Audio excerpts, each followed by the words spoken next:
വർദ്ധിച്ചു വരുന്ന ചൈനയുടെ സമ്പദ് വ്യവസ്ഥയിൽ ആകുലപ്പെട്ട US. ചൈനയുമായി മികച്ച സൗഹൃദത്തിനൊരുങ്ങി ബ്രിട്ടനും. അതെ, സൂര്യൻ അസ്തമിക്കാത്ത സാമ്രാജ്യം ബ്രിട്ടൻ മുൻപ് തങ്ങളുടെ വ്യാപാരവും സഹകരണവും യൂറോപ്യൻ രാഷ്ട്രങ്ങളിൽ മാത്രം ഒതുക്കി നിർത്തിയിരിക്കുകയായിരുന്നു. എന്നാൽ ഇപ്പോൾ ഏഷ്യൻ രാജ്യങ്ങളുമായി നല്ലൊരു ബന്ധത്തിനാണ് ബ്രിട്ടൻ തുടക്കമിട്ടിരിക്കുന്നത്. ഇതിന്റെ ഭാഗമായി ട്രാൻസ് പസഫിക് ഉടമ്പടിയിൽ ചേർന്നിരിക്കുകയാണ് ബ്രിട്ടൻ.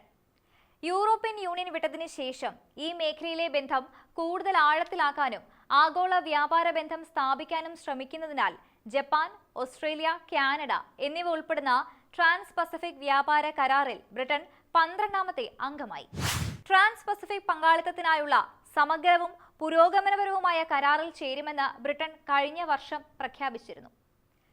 ചൈനയുടെ വർദ്ധിച്ചു വരുന്ന സാമ്പത്തിക ആധിപത്യത്തെ ചെറുക്കുന്നതിന്റെ ഭാഗമായി വികസിപ്പിച്ചെടുത്ത അമേരിക്കയുടെ പിന്തുണയുള്ള ട്രാൻസ് പസഫിക് പങ്കാളിത്തത്തിലാണ് സ്വതന്ത്ര വ്യാപാര കരാറിന്റെ വേരുകളുള്ളത്. ഈ മേഖലയിലെ ചൈനീസ് ആധിപത്യത്തിനെതിരായ ഒരു കോട്ടയായി ഇത് കാണപ്പെടുന്നു. ഓസ്ട്രേലിയയുമായുള്ള കരാറ് ഡിസംബർ 24-ന് പ്രാബല്യത്തിൽ വരും.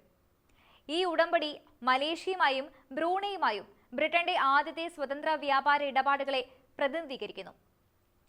കരാറിന് ദീർഘകാല അടിസ്ഥാനത്തിൽ പ്രതിവർഷം 2 ബില്യൺ പൗണ്ട് മൂല്യമുണ്ടാകുമെന്നാണ് ബ്രിട്ടന്റെ കണക്കുകൂട്ടൽ. ആഗോള മൊത്ത ആഭ്യന്തര ഉൽപാദനത്തിന്റെ ഏകദേശം 15% വരുന്ന ഈ സംഘം ബ്രിട്ടീഷ് ബിസിനസ്സുകൾക്ക് ആഗോള വിപണിയിലേക്ക് വ്യാപാര പ്രവേശനം നൽകും. അതേസമയം ബ്രിട്ടൻ ഗൾഫ് രാജ്യങ്ങളുമായും നല്ല ബന്ധം പിന്തുടരുന്നുണ്ട്. കഴിഞ്ഞ മാസം പ്രധാനമന്ത്രി കെയർ സ്റ്റാമർ ബ്രിട്ടനും ഇന്ത്യയും സ്വതന്ത്ര വ്യാപാര കരാർ അംഗീകരിക്കുന്നതിനായി നിർത്തിവച്ച ചർച്ചകൾ പുനരാരംഭിക്കുമെന്ന് പ്രഖ്യാപിച്ചിട്ടുണ്ട്.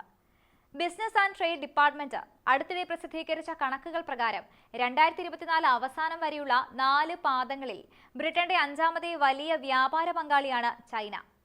ചൈനയും ബ്രിട്ടനും തമ്മിലുള്ള ചരക്കുകളുടെയും സേവനങ്ങളുടെയും, അതായത് കയറ്റുമതിയും ഇറക്കുമതിയും മൊത്തം വ്യാപാരം ആ 4 പാദങ്ങളിലായി 87.7 ബില്യൺ പൗണ്ടായിരുന്നു.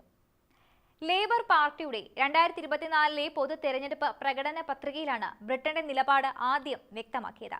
ബ്രിട്ടൻ ചൈന ബന്ധങ്ങൾക്ക് ദീർഘകാല തന്ത്രപരമായ സമീപനം വാഗ്ദാനം ചെയ്യുകയും ചെയ്തു.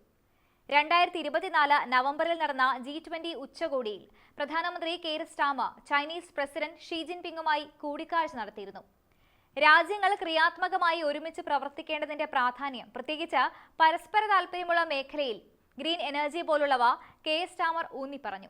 എന്നാൽ റഷ്യയുമായുള്ള ചൈനയുടെ ഇടപാടുകളിൽ വ്യക്തമായ ചർച്ചകൾ ആവശ്യമാണെന്നും അദ്ദേഹം ചൂണ്ടിക്കാണിച്ചു. സാമ്പത്തിക സഹകരണം ചർച്ച ചെയ്യാൻ ബ്രിട്ടീഷ് വിദേശകാര്യമന്ത്രി 2025-ൽ ബീജിംഗ് സന്ദർശിക്കുമെന്നുമാണ് ഏറ്റവും ഒടുവിൽ വന്നിരിക്കുന്ന റിപ്പോർട്ട്. ഏഷ്യയിലെ വൻ ശക്തിയായ ചൈനയുമായി നല്ല സൗഹൃദത്തിനാണ് ബ്രിട്ടൻ ശ്രമിക്കുന്നത്. എന്നാൽ വ്യാപാര കരാറിൽ ബ്രിട്ടനെ കൂട്ടുപിടിച്ച് ചൈനയ്ക്കെതിരെ മുതലെടുപ്പ് നടത്താനാണ് ബൈഡൻ ഭരണകൂടം ഇപ്പോൾ ലക്ഷ്യമിടുന്നത്.